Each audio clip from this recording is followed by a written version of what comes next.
ओम शांति।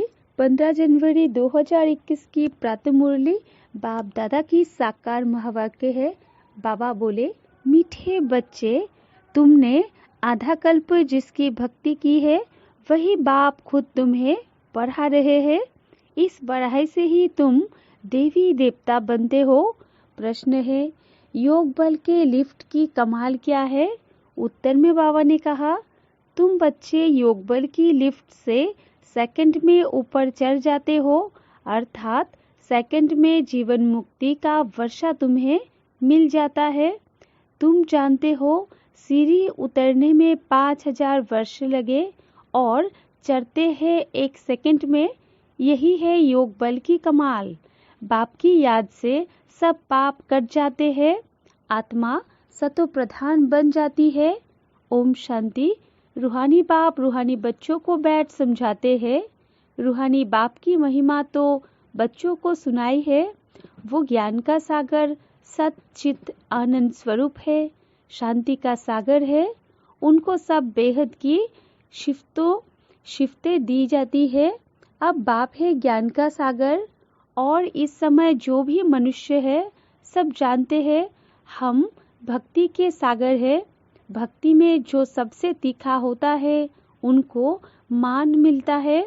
इस समय कलयुग में है भक्ति दुख, सतयुग में है ज्ञान का सुख।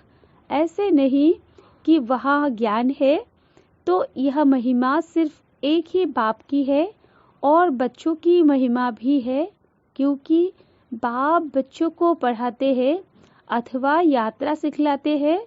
बाप ने समझाया है 2 यात्राएं हैं। भक्त लोग तीर्थ करते हैं, चारों तरफ चक्र लगाते हैं। तो जितना टाइम चारों तरफ चक्र लगाते हैं उतना टाइम विकार में नहीं जाते हैं। शराब आदि छी कोई चीज नहीं खाते पीते हैं। कभी बद्रीनाथ कभी काशी चक्र लगाते हैं। भक्ति करते हैं भगवान की। अब भगवान तो एक होना चाहिए ना, सब तरफ तो चक्र नहीं लगाना चाहिए ना। शिव बाबा के तीर्थ का भी चक्र लगाते हैं। सबसे बड़ा बनारस का तीर्थ गाया हुआ है, जिसको शिव की पूरी कहते हैं। चारों तरफ जाते हैं, परंतु जिनका दर्शन करने जाते हैं अथवा जिनकी भक्ति करते हैं उनकी बायोग्राफी ऑक्यूपेशन का किसको पता नहीं। इसलिए उनको कहा जाता है अंधश्रद्धा।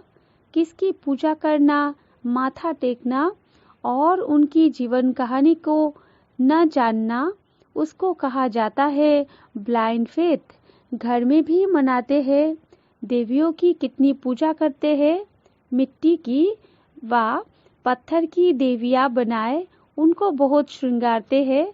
समझो लक्ष्मी का चित्र बनाते हैं।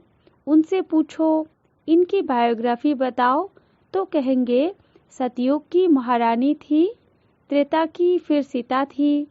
बाकी इन्होंने कितना समय राज्य किया, लक्ष्मी नारायण का राज्य कब से कब तक चला, यह कोई भी जानते नहीं। मनुष्य भक्ति मार्ग में यात्रा पर जाते हैं। यह सब है भगवान से मिलने के उपाय। शास्त्र पढ़ना यह भी उपाय है भगवान से मिलने लिए। परंतु भगवान है कहा, कहेंगे वो तो सर्वव्यापी है। अभी तुम जानते हो पढ़ाई से हम यह देवी देवता बनते हैं। बाप खुद आकर पढ़ाते हैं। जिसके मिलने लिए आधा कल्प भक्ति मार्ग चलता है, कहते हैं बाबा पावन बनाओ और अपना परिचय भी दो कि आप है कौन। बाबा ने समझाया है कि तुम आत्मा बिंदी हो। आत्मा को ही यहाँ शरीर मिला हुआ है, इसलिए यहाँ कर्म करती है। देवताओं के लिए कहेंगे कि यह सतयुग में राज्य करके गए। क्रिश्चियन लोग तो समझते हैं बरोबर गॉड फादर ने पैराडाइज स्थापन किया, हम उसमें नहीं थे। भारत में पैराडाइज था। उन्हों की बुद्धि फिर भी अच्छी है। भारतवासी सतप्रधान भी बनते हैं तो फिर तमोप्रधान भी बनते हैं। वो इतना सुख नहीं देखते तो दुख भी इतना नहीं देखते हैं। अभी पिछाड़ी के क्रिश्चियन लोग कितना सुखी है। पहले तो वो गरीब थे, पैसा तो मेहनत से कमाया जाता है ना। पहले एक क्राइस्ट आया, फिर उनका धर्म स्थापन होता है, बुद्धि वृद्धि होती जाती है, 1 से 2, 2 से 4, फिर ऐसे वृद्धि होती जाती है। अभी देखो क्रिश्चियन का झाड़ कितना हो गया है। फाउंडेशन है देवी देवता घराना, वो फिर यहाँ इस समय स्थापन होता है।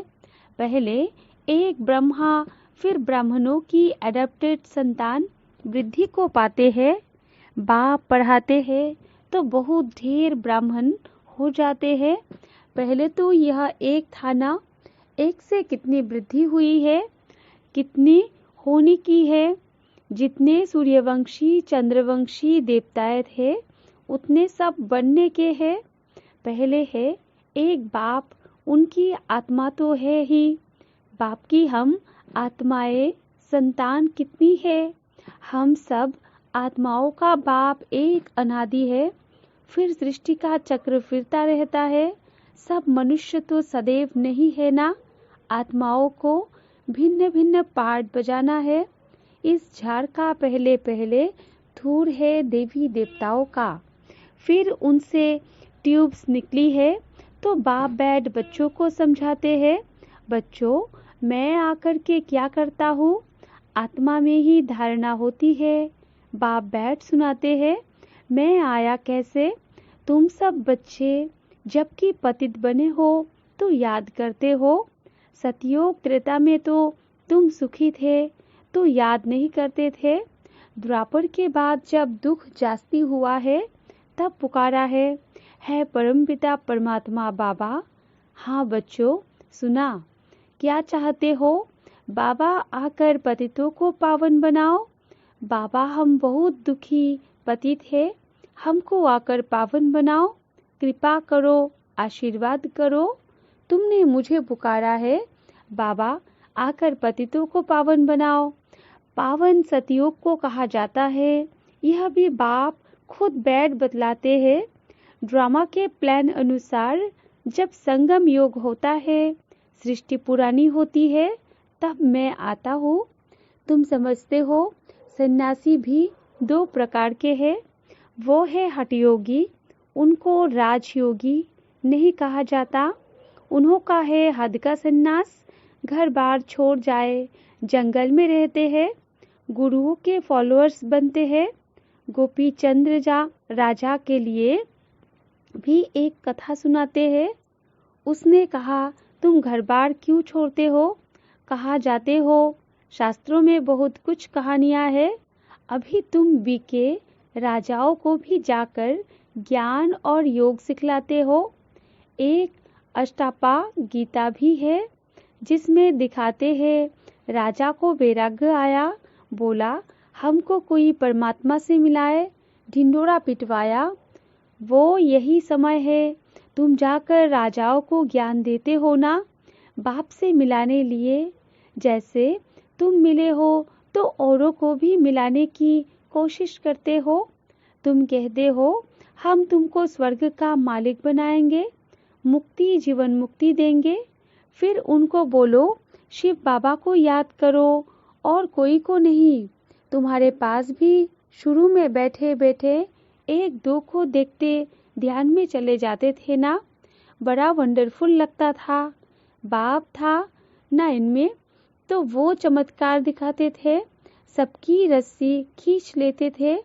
बाप दादा इकट्ठे हो गए ना, कब्रिस्तान बनाते हैं, सब बाप की याद में सो जाओ, सब ध्यान में चले जाते थे। यह सब शिव बाबा की चतुराई थी। इसको फिर कोई जादू समझने लगे। यह था शिव बाबा का खेल। बाप जादूगर, सौदागर, रत्नागर है ना, धोबी भी है, सोनार भी है, वकील भी है। सबको रावण की जेल से छुड़ाते हैं, उनको ही सब बुलाते हैं। हे पतित पावन, हे दूर देश के रहने वाले, हमको आकर पावन बनाओ। आओ भी पतित दुनिया में, पतित शरीर में आकर हमको पावन बनाओ। अभी तुम उनका भी अर्थ समझते हो। बाप आकर बतलाते हैं, तुम बच्चों ने रावण के देश में हमको बुलाया है। मैं तो परम धाम में बैठा था स्वर्ग स्थापन करने के लिए। मुझे नरक रावण के देश में बुलाया कि अब सुखधाम में ले चलो। अभी तुम बच्चों को ले चलते हैं ना। तो यह है ड्रामा। मैंने जो तुमको राज्य तिलक दिया था वो पूरा हुआ। फिर द्वापर से रावण राज्य चला है। 5 विकारों में गिरे। उनके फिर चित्र भी है जगन्नाथपुरी में। पहले नंबर में जो था वही फिर 84 जन्म ले अब पिछाड़ी में है। फिर उनको ही पहले नंबर में जाना है। यह ब्रह्मा बैठा है, विष्णु भी बैठा है। इनका आपस में क्या कनेक्शन है दुनिया में कोई नहीं जानते। ब्रह्मा सरस्वती भी असूल में सतयोग के मालिक लक्ष्मी नारायण थे, अभी नरक के मालिक है। अभी यह तपस्या कर रहे हैं। यह लक्ष्मी नारायण बनने के लिए दिलवाड़ा मंदिर में पूरा यादगार है। बाप भी यहाँ ही आए हैं, इसलिए अब लिखते भी है। आबू सर्व तीर्थों में, सब धर्मों के तीर्थों में मुख्य तीर्थ है, क्योंकि यहाँ ही बाप आकर सर्व धर्मों की सद्गति करते हैं। तुम शांति धाम होकर फिर स्वर्ग में जाते हो, बाकी सब शांति धाम में चले जाते हैं। वो है जड़ यादगार, यह है चैतन्य। जब तुम चैतन्य में वो बन जाएंगे तो फिर यह मंदिर आदि सब खत्म हो जाएंगे। फिर भक्ति मार्ग में यह यादगार बनाएंगे। अभी तुम स्वर्ग की स्थापना कर रहे हो। मनुष्य समझते हैं स्वर्ग ऊपर में है। अभी तुम समझते हो यही भारत स्वर्ग था, अभी नरक है। यह चक्र देखने से ही सारा ज्ञान आ जाता है। द्वापर से और धर्म आते हैं, तो अभी देखो कितने धर्म है। यह है आयरन एज। अभी तुम संगम पर हो। सतयुग में जाने के लिए पुरुषार्थ करते हो। कलयुग में है सब पत्थर बुद्धि, सतयुग में है पारस बुद्धि। तुम ही पारस बुद्धि थे, तुम ही फिर पत्थर बुद्धि बने हो, फिर पारस बुद्धि बनना है। अब बाप कहते हैं, तुमने हमको बुलाया है तो मैं आया हूँ और तुमको कहता हूँ काम को जीतो तो जगत जीत बनेंगे। मुख्य यह विकार ही है। सतयुग में है सब निर्विकारी, कलयुग में है विकारी। बाप कहते हैं बच्चे अब निर्विकारी बनो। 63 जन्म विकार में गए हो, अब यह अंतिम जन्म पवित्र बनो। अभी मरना भी सबको है। मैं स्वर्ग स्थापन करने आया हूँ, तो अब मेरी श्रीमत पर चलो। मैं जो कहूँ वो सुनो। अभी तुम पत्थर बुद्धि को पारस बुद्धि बनाने का पुरुषार्थ कर रहे हो। तुम ही पूरी सीढ़ी उतरते हो फिर चढ़ते हो। तुम जैसे जिन्न हो। जिन्न की कहानी है ना। उसने बोला काम दो, तो राजा ने कहा अच्छा सीढ़ी उतरो और चढ़ो। बहुत मनुष्य कहते हैं भगवान को क्या पड़ी थी जो सीढ़ी चढ़ाने और उतरने है। भगवान को क्या हुआ जो ऐसी सीढ़ी बनाई। बाप समझाते हैं यह अनादि खेल है। तुमने 5000 वर्ष में 84 जन्म लिए हैं। 5000 वर्ष तुमको नीचे उतरने में लगे हैं, फिर ऊपर में जाते हो सेकंड में। यह है तुम्हारे योग बल की लिफ्ट। बाप कहते हैं याद करो तो तुम्हारे पाप कट जाएंगे। बाप आते हैं तो सेकंड में तुम ऊपर चढ़ जाते हो, फिर नीचे उतरने में 5000 वर्ष लगे हैं। कलाएं कम होती जाती है। चढ़ने की तो लिफ्ट है। सेकंड में जीवन मुक्ति सतो प्रधान बनना है, फिर आहिस्ते आहिस्ते तमो प्रधान बनेंगे। 5000 वर्ष लगते हैं। अच्छा फिर तमो प्रधान से सतो प्रधान बनना है एक जन्म में। अभी जबकि मैं तुमको स्वर्ग की बादशाही देता हूँ, तो तुम पवित्र क्यों नहीं बनेंगे। परंतु कामेशु क्रोधेशु भी है ना। विकार न मिलने से फिर स्त्री को मारते हैं, बाहर निकाल देते हैं, आग लगा देते हैं। अबलाओं पर कितने अत्याचार होते हैं, यह भी ड्रामा में नूंद है। अच्छा, मीठे मीठे सिकेलधे बच्चों प्रति माता पिता बाप दादा का याद प्यार और गुड मॉर्निंग। रूहानी बाप की रूहानी बच्चों को नमस्ते, और हम रूहानी बच्चों की रूहानी माता पिता बाप दादा को भी याद प्यार, गुड मॉर्निंग और नमस्ते नमस्ते नमस्ते।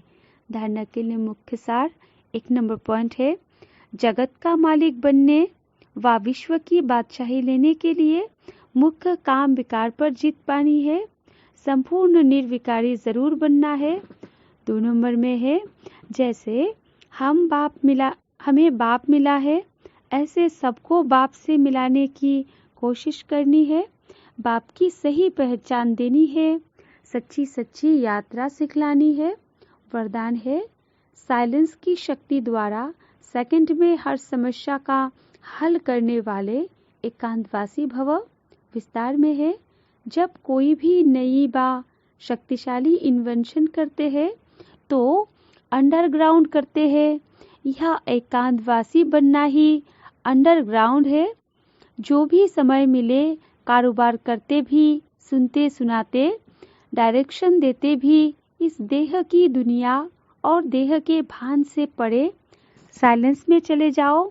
यह अभ्यास व अनुभव करने कराने की स्टेज हर समस्या का हल कर देगी।